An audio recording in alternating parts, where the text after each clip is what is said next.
Life. It appears chaotic, a scramble of organisms, all sizes, all kinds. But underneath all of this incredible diversity, there is a kind of orderly progression, from simple to complex, from individuals to vast populations, from ecosystems to the biosphere and beyond.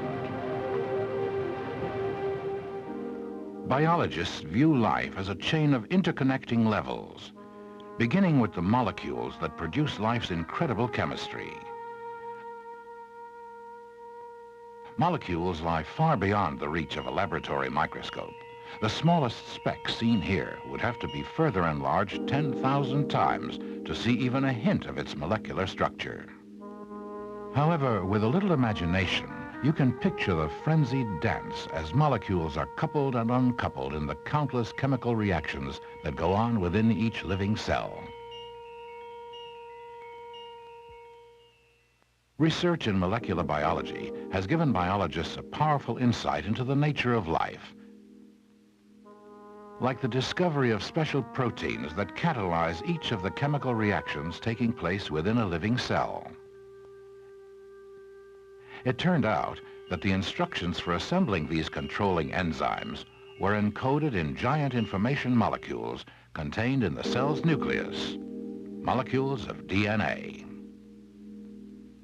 DNA has been isolated and studied in hundreds of laboratories where biologists are learning to read the molecular instructions for life. They have even learned to rewrite instructions and to inject new messages into living systems. Moving from molecules to the next level is to jump in size 1,000,000 times into the realm of the cell. The smallest cells are bacteria, simple when compared to the complex cells of plants and animals, but amazing nonetheless. Each tiny bacterium digests nutrients, transforms energy, and manufactures enzymes and other proteins from DNA instructions.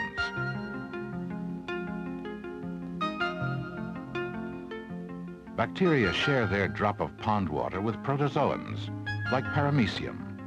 But the difference between these two kinds of cells is great.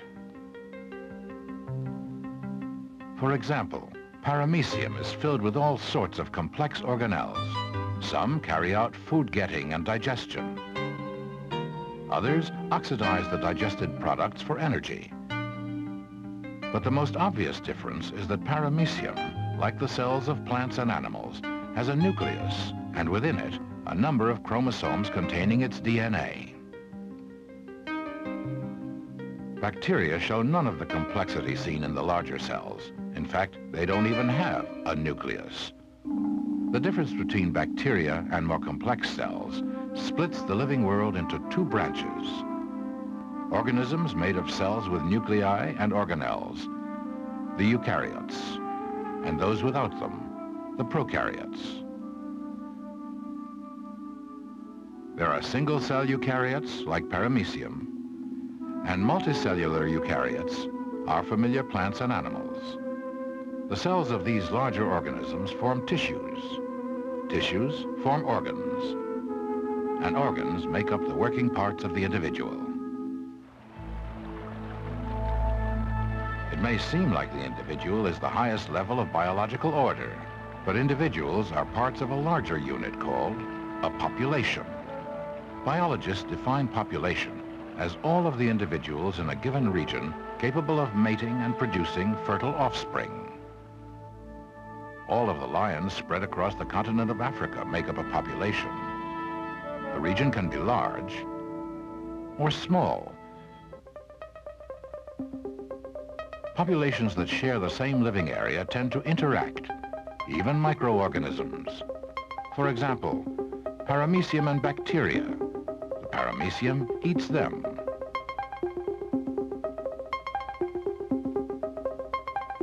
Mosquito wigglers eat the paramecia. Fish eat the wigglers, and all become links in a food chain. Populations of interacting species form ecological systems or ecosystems, like a pond ecosystem. The physical environment and the populations of organisms living there are what define an ecosystem. Some examples would be a forest, a grassland, or an ocean ecosystem. And all of our planet's ecosystems are linked together as parts of a larger system, the biosphere, Earth's thin shell of life. Within the biosphere, life and the physical world interact, and over great stretches of time, this interaction brings about change. Analysis of gases trapped deep in our planet's interior indicate that Earth's original atmosphere was made up almost entirely of carbon dioxide, with no oxygen. Microorganisms are believed to be responsible for lowering the original high levels of carbon dioxide by incorporating carbon molecules into their bodies. A process that took place over a very long span of Earth history. Oxygen, on the other hand, went from almost none in the original atmosphere to around 20% today. This change is thought to have been brought about by microorganisms, particularly a kind of blue-green prokaryote that first appeared around 2 billion years ago. There is evidence that these strings of blue-green cells were the first living things to release oxygen from water through photosynthesis, a biological innovation that changed our world. The discovery that life is responsible for our modern atmosphere is one of the exciting new ideas in biology. We have been exploring the way life is organized in space, but life's roots also reach back through time. Evolutionary biology is the science that explores life's origins and the mechanisms of change. Some investigators working in this area attempt to unravel Earth's biological history, tracing out evolutionary pathways that explain how our modern-day organisms came to be. Others use carefully designed experiments to probe the genetic processes that produce change. These investigations shed light on the difficult question of why some populations spawn new species while others become extinct.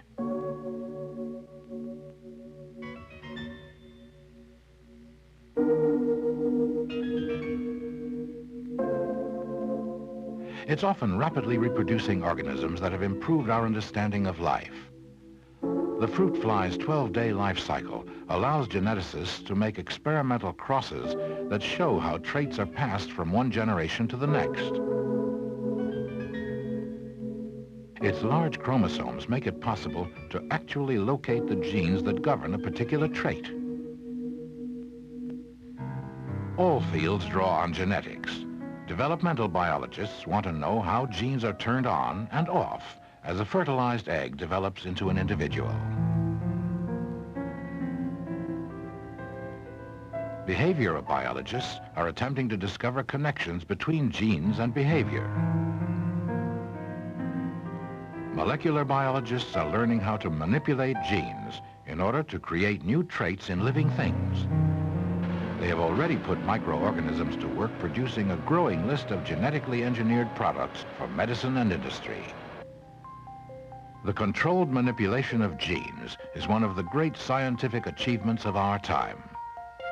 But such achievements are only possible if there is a huge research base to build on. Improving this knowledge base often depends on the development of new tools. Just as the light microscope turned tiny specks into amazing single-cell beings, the electron microscope revealed structures within these cells that could not be imagined by an earlier generation of biologists. And although it was the electron microscope that showed life's hidden structure, it was the biochemists who isolated cell parts and discovered how they performed their life-giving reactions. But biochemists and just about all of the other fields of biology owe a special thanks to these organisms and to the microbiologists who 100 years ago worked out the techniques for culturing them in the laboratory. Under laboratory conditions, bacteria will double their numbers every 30 minutes, making them ideally suited for experimental studies. For example, evolutionary biologists can use microorganisms to follow changes through hundreds of generations, the equivalent of 20,000 years if humans were the subjects.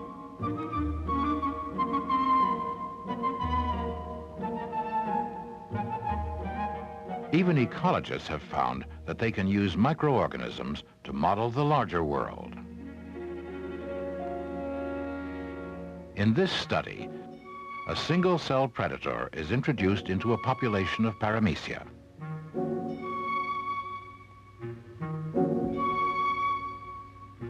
It attacks one, and in less than a minute, swallows it whole.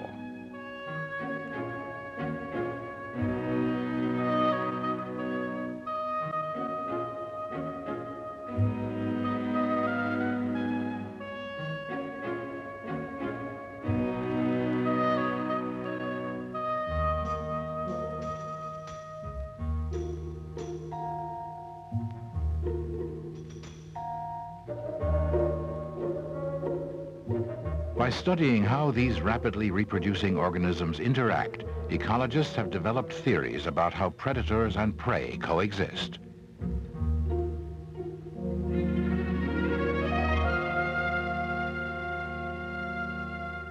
But biologists also ask questions that can only be tackled using larger organisms. The trick is to choose a subject that is suited for their particular line of inquiry. For example, in order to study brain function, this investigator is taking advantage of the highly simplified brain of a sea slug.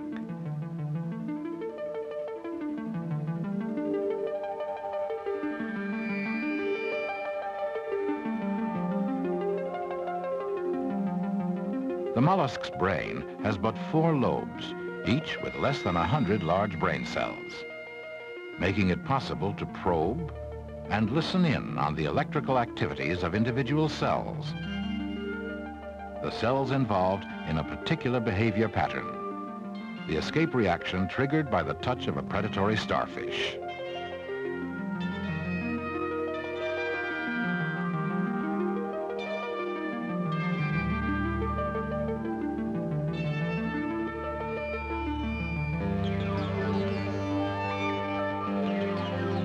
From such studies, biologists are learning how the brain controls behavior. But to what extent can the results gained by studying simple organisms be extended to complex ones? Do brains with billions of cells also have wiring diagrams for behavior? And what will we ultimately discover about life as biologists push further into the mysterious world of molecules and cells? Or explore the vast networks of interrelationships that govern the biosphere? Knowledge leads to new questions and investigations, and we can be sure that our understanding of the marvelous process of life will continue to advance on all its levels.